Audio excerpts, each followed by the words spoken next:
Thiruppaavai Pasuram 3. In the first Pasuram, Andal called us to begin.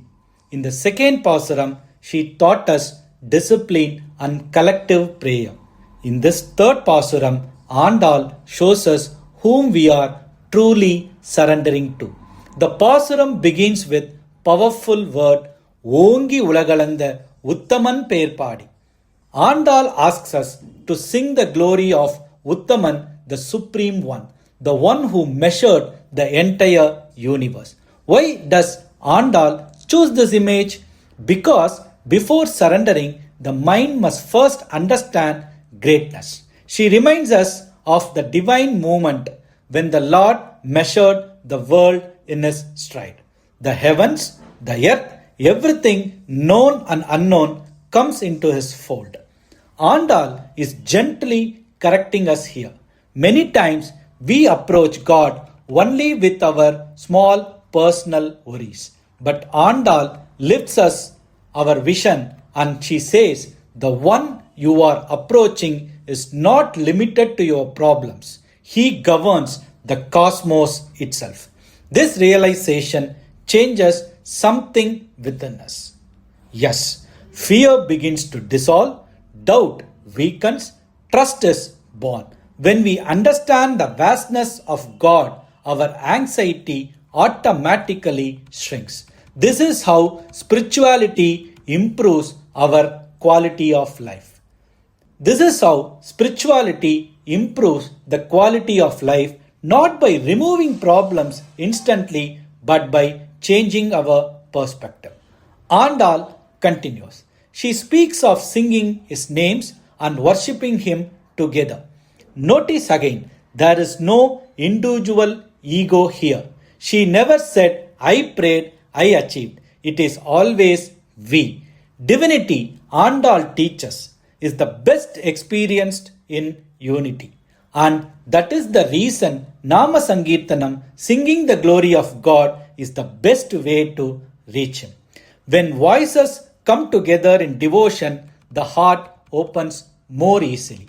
Then Andal describes the result. When the Lord is praised sincerely, nature responds. We have rain pouring generously, fields flourishing, life prospering into higher level. This is not a superstition, it is spiritual psychology. When human consciousness becomes harmonious, nature reflects that harmony.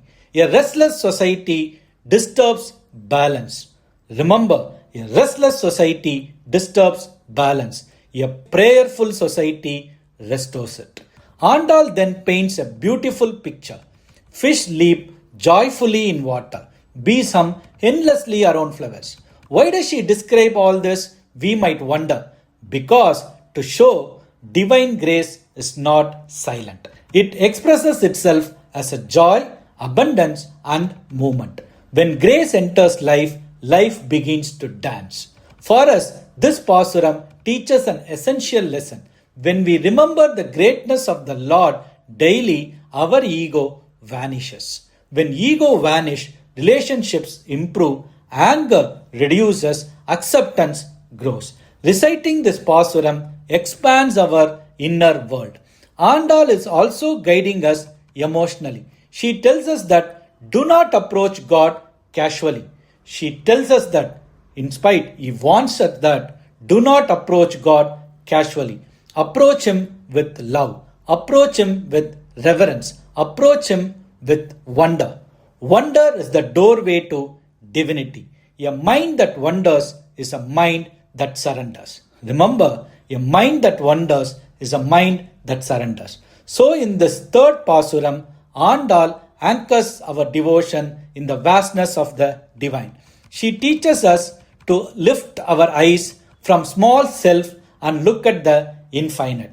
When we do that, life feels lighter, faith becomes natural, and surrender becomes effortless. With this expanded version and with this expanded vision, Andal now prepares us to speak directly to the forces of nature themselves. The journey deepens. Samasta Loka Sukhino Bhavantu.